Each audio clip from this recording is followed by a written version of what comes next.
غازی یہ تیرے پراسرار بندے جنہیں تو نے بخشا ہے ذوق خدائی۔ طارق بن زیاد، فاتح اندلس، عالم اسلام کا ایک درخشاں ستارہ۔ اس جوان سال سپاہی سالار کی بدولت مسلمانوں نے اندلس اور اسپین پر 800 سال حکومت کی۔ داستان کی طرف بڑھنے سے پہلے آپ سے گزارش ہے کہ ہمارے چینل گلوبل نالج کو سبسکرائب کریں تاکہ ہر نیو آنے والی ویڈیو کا نوٹیفیکیشن آپ کو مل سکے۔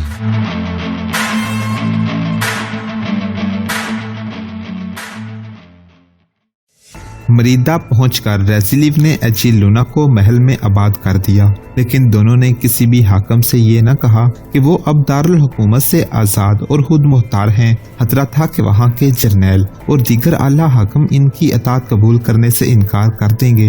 انہوں نے اپنی وہی حیثیت ظاہر کی کہ وہ شاہی خاندان کے افراد ہیں۔ مریدہ میں 2 جرنیل تھے، شہری انتظامیہ کے 3-4 حاکم تھے اور بطریق اعظم کے علاوہ چھوٹے بڑے پادری بھی تھے۔ ایجیلونا نے وہاں پہنچتے ہی ضیافتوں اور رقص کی محفلوں کا سلسلہ شروع کر دیا اور چند دنوں میں ہی ہر جرنیل، ہر حاکم اور ریزیلیو اس خوش فہمی میں مبتلا ہو گیا کہ راڈرک کی یہ خوبصورت بیوہ اسی کی ہے۔ ہر کسی کو اس نے اپنا گرویدہ بنا لیا تھا۔ ایجیلونا، ایک روز ریزیلیو نے اسے کہا، یہاں جسے دیکھتا ہوں وہ تمہارا عاشق ہے۔ شاید ہر جرنیل اور ہر حاکم یہ امید لگائے بیٹھا ہے کہ تم اس کے ساتھ شادی کرو گی۔ کیا یہ میری کامیابی نہیں کہ میں نے اپنے عاشق پیدا کر لیے ہیں؟ ایجیلونا نے کہا، اور ہر ایک کو یہ خواب دکھا رہی ہوں کہ وہی میرا خاوند ہوگا۔ کیا میں بھی تو خواب نہیں دیکھ رہا؟ ریزیلیو نے پوچھا۔ تم کیوں خواب دیکھو گے؟ ایجیلونا نے اپنی بڑی دلکش مسکراہٹ سے کہا، کیا میں ان بوڑھے جرنیلوں میں سے کسی کی بیوی ہوں گی؟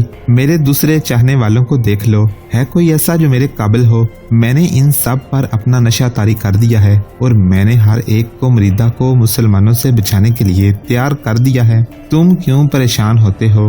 میں نے تمہیں یہاں کا بادشاہ بنانا ہے اور خود تمہاری ملکہ بننا ہے، تو کیا میں یقین رکھوں کہ تم صرف میری ہو؟ ریزیلیو نے جذباتی لہجے میں پوچھا۔ تو اور کس کی ہوں؟ ایجیلونا نے کہا، ہاں، دل کی ایک بات تمہیں بتا دیتی ہوں، میں ملکہ بننا چاہتی ہوں۔ یہ میری خواہش بھی ہے اور یہ میرا ارادہ بھی ہے۔ کیا تم ملکہ بناؤ گے؟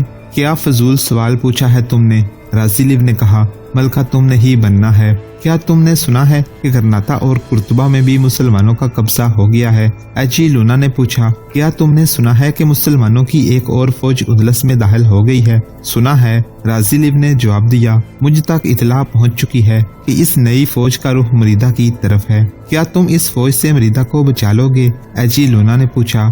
ہاں ایجیلونا، ریزیلیو نے کہا، مسلمانوں کی فوج یہاں مرنے کے لیے آ رہی ہے۔ میں نے ایسی باتیں تولیتا میں بھی سنی تھیں۔ ایجیلونا نے کہا، مگر مجھے پتا چلا ہے کہ مسلمانوں کی پہلی فوج تولیتا کو محاصرے میں لینے کے لیے گئی تو شہریوں نے دروازے کھول دیے اور مسلمانوں کا استقبال کیا۔ کیا تم ایسی بہادری دکھا سکتے ہو کہ فوج کا کچھ حصہ اپنی کمان میں لے لو اور شہر کے باہر حملہ آوروں پر ایسے زبردست حملے کرو کہ وہ بھاگ جائیں یا ختم کر دیے جائیں؟ تم دیکھ لینا میں کیا کرتا ہوں، ریزیلیو نے کہا، اور تم دیکھ لینا کہ میں کس طرح اپنا جسم اور اپنی روح تمہارے حوالے کر کے تمہاری ملکہ بنتی ہوں۔ ایجیلونا نے کہا۔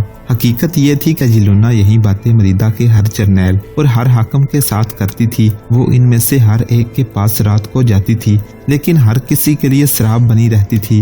وہ ہر کسی کو اپنے ہاتھوں شراب پلاتی تھی اور پینے والا اس کے حسن میں گم پیتا چلا جاتا اور بے ہوش ہو جاتا اور ایجیلونا وہاں سے واپس آ جاتی۔ حملہ آور آ رہے ہیں، تیار ہو جاؤ، ہوشیار ہو جاؤ۔ یہ ایک للکار تھی جو شہر کی دیواروں پر بلند سے بلند تر ہوتی چلی گئی۔ سارے شہر میں کھلبلی بپا ہو گئی، لیکن اس کھلبلی میں خوف و ہراس نہیں بلکہ جوش و خروش تھا۔ لوگ ادھر ادھر چھپنے کے لیے بھاگ دوڑ نہیں رہے تھے بلکہ لڑائی کے لیے تیار ہو رہے تھے۔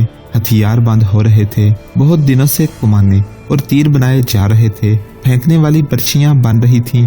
عورتیں، کم سن لڑکے اور لڑکیاں بھی تیر اندازی کی مشق کر رہی تھیں۔ تمام جوان اور ادھیڑ عمر شہری 2-3 مہینوں سے فوج کے ساتھ مل کر جنگی مشقیں کر رہے تھے۔ جب سے ایجیلونا اس شہر میں آئی تھی، جنگی تیاریاں پہلے سے زیادہ تیز ہو گئی تھیں۔ ایجیلونا خود یہ مشقیں دیکھتی اور شہریوں میں جوش اور جذبہ پیدا کرتی تھی۔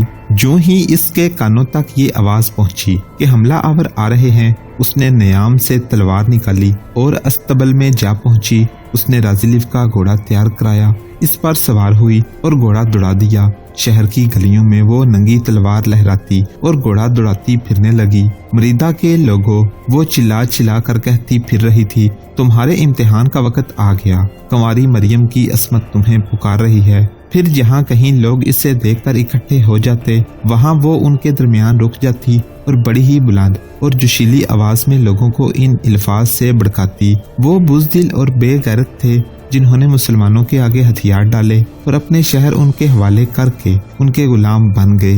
انہوں نے اپنی بیٹیاں بھی ان کے حوالے کر دی ہیں۔ کیا تم اپنی بیٹیاں جنگلی اور وحشی بربروں کے حوالے کر دو گے؟ نہیں نہیں، ہر جگہ مجمع جواب دیتا، ہم اپنی عزت پر مر مٹیں گے۔ یہ نہ بھولنا کہ یہ گرناطہ اور قرطبہ نہیں۔ وہ پرجوش خطاب جاری رکھتی، یہ مریدہ ہے، یہ بطریق اعظم کا شہر ہے۔ آج کلیسا کی آبرو تمہیں پکار رہی ہے، تمہیں سلیب پکار رہی ہے۔ سلیب پر لٹکے ہوئے یسوع مسیح کی روح مقدس دیکھ رہی ہے۔ کیا تم عیسائیت کی عظمت پر جانیں قربان کرتے ہو یا اپنی جانوں کو عزیز رکھتے ہو؟ اگر تم نے مسلمانوں کو شکست دے دی تو تم یہاں ان شہروں کی طرف پیش قدمی کرو گے جس پر مسلمان قبضہ جمائے بیٹھے ہیں۔ یہ سعادت تمہارے حصے میں آئی ہے۔ کیا تم مسلمانوں کو اندلس سے نکالو گے؟ اگر تم دل چھوڑ بیٹھے تو تمہارے گرجے مسجدیں بن جائیں گے۔ کیا تم کلیسا کی بے حرمتی برداشت کر لو گے؟ نہیں نہیں۔ اجی لونا فوج میں گئی تو وہاں بھی اس نے یہی جوشیلی تقریر کی۔ کچھ تو الفاظ جوشیلے تھے اور زیادہ تر اجی لونا کی حسین اور دلکش شخصیت کا اثر تھا کہ لوگ آتش فشاں پہاڑ کے اندر ابلتے ہوئے لاوے کی صورت اختیار کر گئے۔ ایک عورت مردوں کو للکارے تو مردوں پر جنونی کیفیت طاری ہو جانا قدرتی امر ہے۔ موسیٰ بن نصیر تو یہ توقع لے کر آیا تھا کہ وہ مریدہ کو محاصرے میں لے لے گا، حالانکہ جاسوسوں نے اسے بتایا تھا کہ مریدہ کی فوج شہر سے باہر لڑے گی اور شہر کے باہر رکاوٹیں اتنی زیادہ ہیں کہ شہر کی دیوار کے قریب جانا ممکن نہیں ہوگا۔ موسیٰ نے دور سے دیکھا کہ شہر کی دیوار سے ہاسا آگے رکاوٹوں کے باہر مریدہ کی فوج تیار کھڑی تھی۔ اس فوج نے اپنے ہی شہر کو محاصرے میں لے رکھا تھا۔ موسیٰ نے اپنے لشکر کو دور روک لیا۔ لشکر بہت فاصلہ طے کر کے آیا تھا، گھوڑے بھی تھکے ہوئے تھے لیکن پیادے زیادہ تھکے ہوئے تھے۔ موسیٰ نے لشکر کو آرام کرنے کو کہا اور خود اپنے تینوں بیٹوں اور ایک دو سالاروں کو ساتھ لے کر شہر کے گرد چکر لگانے کے لیے چلا گیا۔ وہ شہر کا دفاع دیکھ رہا تھا۔ اس کے مطابق اس نے اپنے حملے کا پلان بنانا تھا۔ شہر کے پیچھے نوکیلی چٹانیں بھی تھیں اور ان کے ساتھ سرسبز ٹہریاں بھی تھیں جن میں بعض قلعے کی دیوار جتنی اونچی تھی ان پر درخت تھے اور اونچی گھاس کے علاوہ خودرو پودے بھی تھے۔ ان کے درمیان راستے تھے۔ ادھر شہر پناہ کے قریب جانا بہت مشکل نظر آتا تھا۔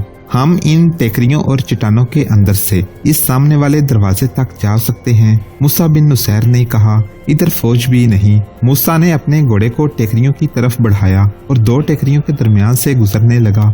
وہ ایک درخت کے قریب سے گزر رہا تھا کہ ایک تیر درخت کے تنے میں جڑوں کے قریب آ لگا۔ موسیٰ نے گھوڑا روک لیا۔ پھر ایک اور تیر آیا جو گھوڑے کے آگے ایک دو قدم دور زمین میں لگا۔ موسیٰ نے گھوڑے کو بڑی تیزی سے پیچھے کو موڑا اور وہاں سے واپس آ گیا۔ دونوں تیر شاید دور سے آئے تھے، اس لیے موسیٰ کو یا اس کے گھوڑے کو نہ لگے اور نیچے لگے یا تیروں نے موسیٰ کو خبردار کیا تھا کہ وہ اس سے آگے آنے کی جرات نہ کرے۔